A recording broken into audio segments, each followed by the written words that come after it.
Okay, so in just a little while, I believe that we're all in this room going to experience a miracle. And that's that a bunch of people are going to get on the stage and they're going to bang stuff together and they're going to rub things against each other and they're going to go into little pieces of metal and we're all going to like it. We're just going to sit here and it's going to feel good. And how that happens, in my opinion, is a miracle. Because it doesn't make any sense when we think about it. And this happens across all different types of cultures, all over the world. It's something that is built into us. So let me start out with an example here. Okay, many of you will recognize this tune.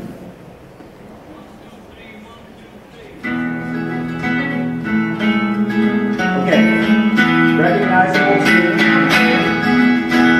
What we're doing right now is these speakers vibrate back and forth. That's all they're doing. They're moving back and forth. And it sounds like this. We hear a lot, right? We hear someone singing, we hear a guitar, we hear a sitar, we hear a bass. No percussion in this one. And what I'm going to do here is I'm going to turn off the parts one at a time.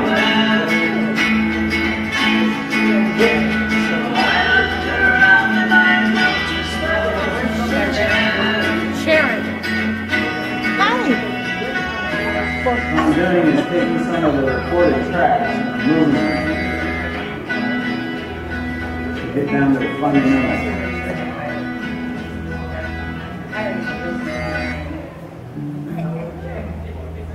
Okay, a little harder to hear now. But we have the bass guitar. All we have is Paul McCartney.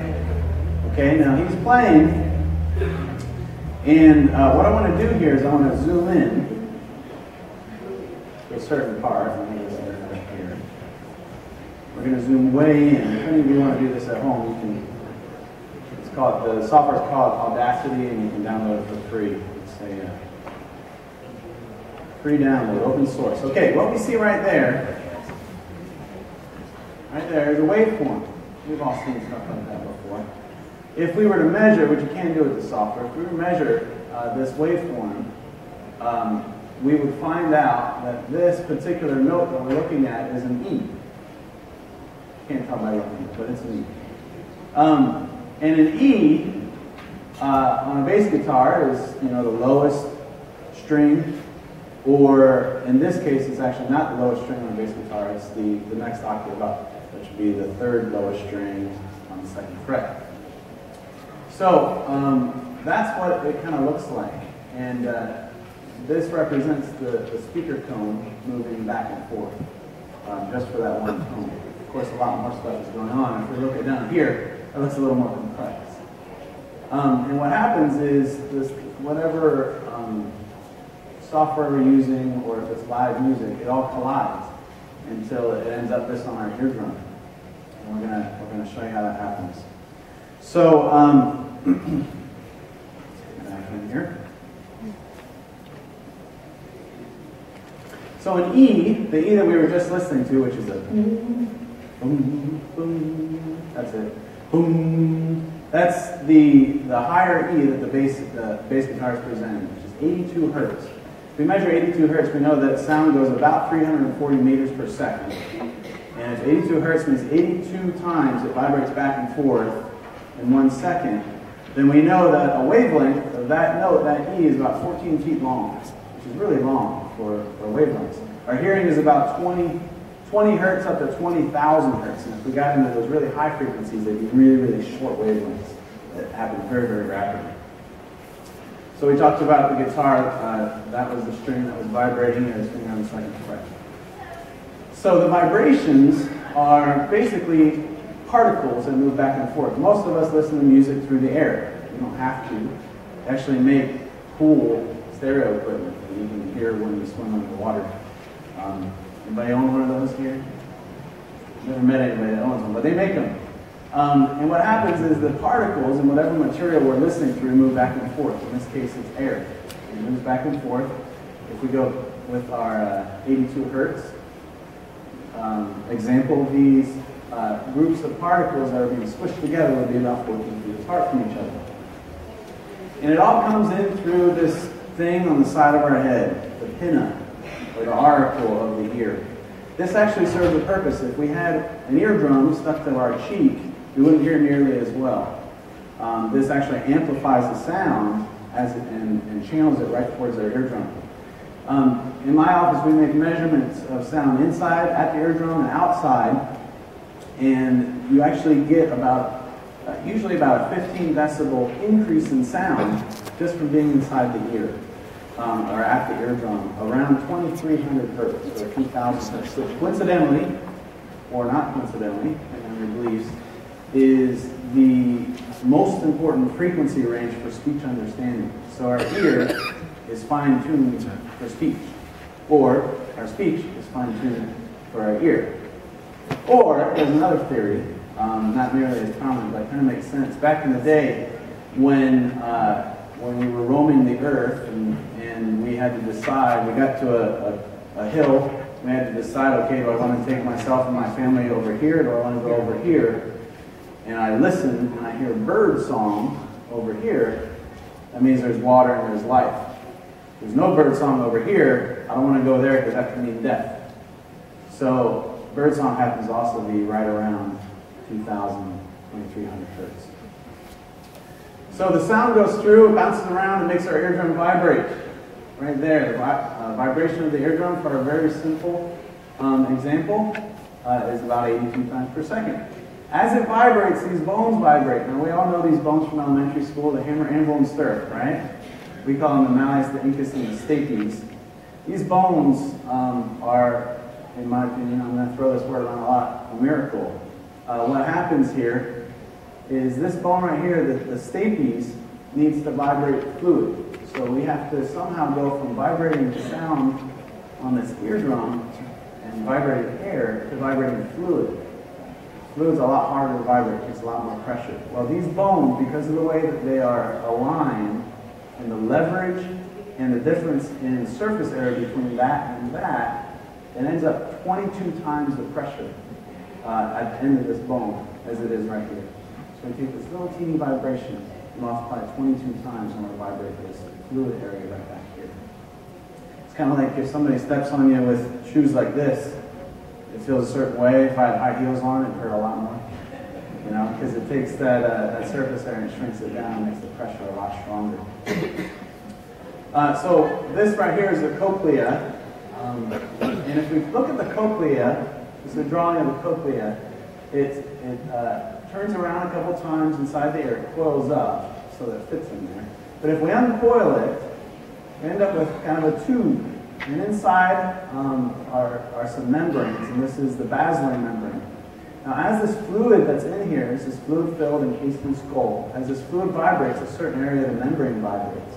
And what area of that membrane vibrates depends on what sound is coming into the ear. If it's a bass tone, it's going to vibrate up here towards the end. If it's a high-pitched squeaky tone, it's going to vibrate down there at the beginning. This would be a relatively low-pitched sound looking at this example. As that membrane vibrates, what we're doing here is we're cutting this cochlea in half. We get a cross-section.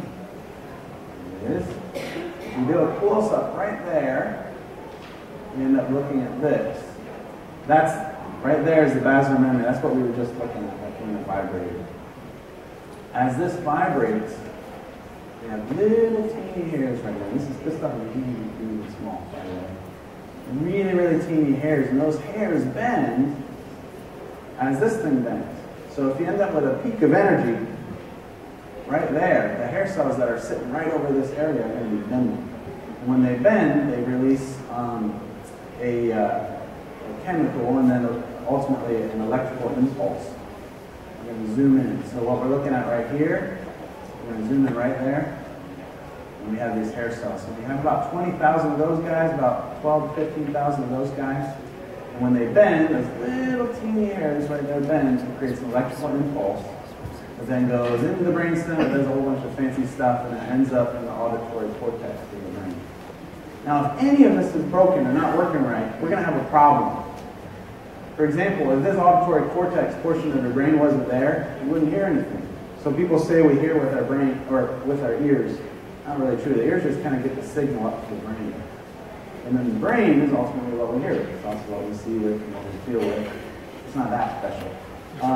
But the brain is ultimately what we hear with. Now, inside that area right here, this temporal lobe, what's interesting is that the different neural cells inside this area are assigned to different frequencies too. So just like how that basilar membrane was separated into frequencies, this area is also separated into frequencies, and there's nerves that connect them. Now, this is a healthy cochlea. A healthy cochlea of a dead person. You can't take pictures of it if they're alive. But these are hair cells of a healthy cochlea. So that's that row right there, row 3 of row 3. And here's a really zoomed in image. Now that's healthy. See the difference? This is damaged. Got healthy hair cells, damaged hair cells. Hair cells can become damaged through aging, through genetics, through noise exposure, and they become damaged like that. And when they're damaged, what happens? You end up with a hearing loss. This is the hearing of a patient of mine. He heard. So what we're doing is we're testing how loud a sound has to be before you can hear. We have bass tones over here. We have high-pitched squeaky tones over here. Here's the bass, great. Anything 20 or less, which is up here, is fine. Bass he hears great. He hears Paul McCartney just fine.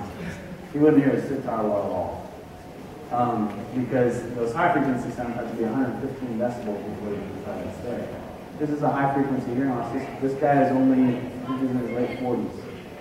This is genetic, not age-induced in this case. Might be a little bit of noise exposure mixed in too. Now what happens is he can't hear a vacuum as loud. That's not a big deal, right? Nobody cares about a vacuum. He can't hear whispers, which is kind of annoying. He can't hear birds nearly as much. He thinks he hears birds. He hears like 2% of them. And then when he wears his hearing aids, he realizes, oh, there's a lot more birds here than I realized. Rustling leaves, no big deal. But look at the sounds of speech. FS and TH are around 6,000 hertz, about 25 decibels loud. It's got to be 100, 105 decibels before you can hear 6,000 hertz sounds. So we can't hear those sounds. Without his hearing aids, so it's pretty hard to hear the difference between mouse and mouth. He gets it through contextual cues because someone screams and says, "Eek, a mouse!" He understands it's not a mouth. He doesn't hear the difference between those. This is a very, very common type of hearing loss. In fact, I'm going to go out on a limb. I'm going to say there's a certain percentage in this audience that have a very similar type of hearing loss like this. And some people don't know because it starts out so gradually. In fact, we'll do a quick experiment here. I'm going to play a tone. Did you hear that? Yeah. Anybody? Raise your hand if you heard it.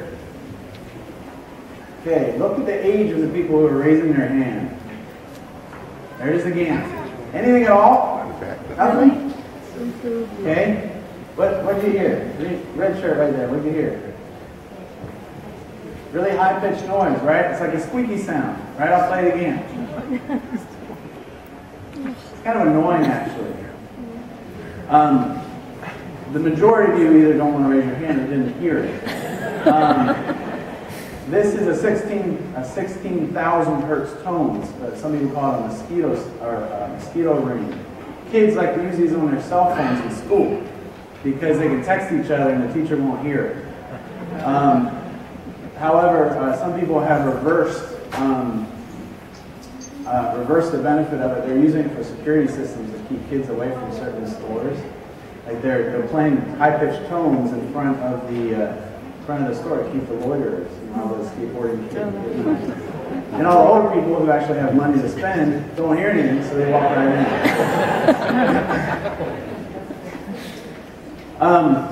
So even, the example that I showed you was pretty severe, but a lot of us have high-frequency hearing loss. This happens naturally. The good news is that speech isn't that high, and a lot of sounds of music aren't too. However, some of them aren't.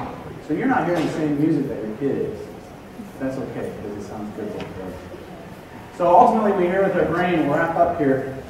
I'm going to show you.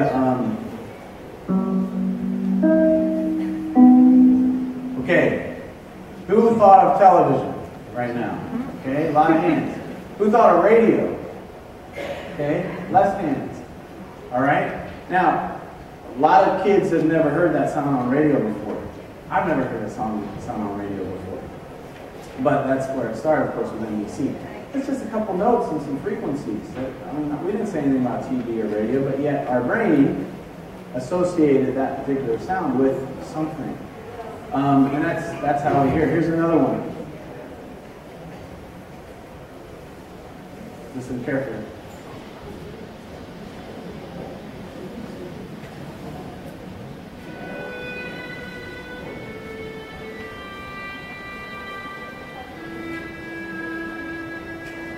My guess is a lot of us feel something right now. I just got chills, which is weird, because preparing this something. Okay? It's Near My God to Me on violin. Now some of you are probably thinking about hymns. And some of you are probably thinking about Leonardo DiCaprio and Titanic. Okay? And it's all about how we associate the sound. Now this is a beautiful piece of music. I don't think there's very many people who would argue that. But what it means to us depends on our experience and the experiences that we've had. And that's true for a lot of different types of sounds, including speech. If I say the word love, it feels good. If I say the word genocide, it feels bad. Right? It's just words, it's just sounds, it's just vibrations of our ear, but yet our brain is what hears it and what interprets it.